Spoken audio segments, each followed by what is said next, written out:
ఇందులో నాకు స్టోరీ విషయానికి వస్తే మాత్రం నాకైతే చాలా నచ్చింది. ఒక్కొక్కటి గ్రాఫిక్స్ అయితే విజువల్స్ హైలైట్.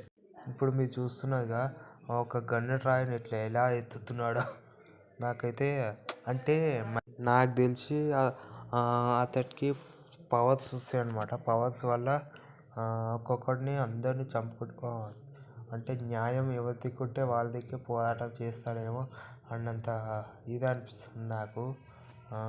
శక్తులు కూడా అందుకే చాలా వస్తున్నాయి. వాళ్ళ అక్క కూడా ఉంటుంది. వాళ్ళ అక్క కూడా కొడతా ఉంటుంది. అంటే వాళ్ళ అక్కకు కూడా శక్తులు ఉంటాయో ఉండవో మనకు తెలియదు కానీ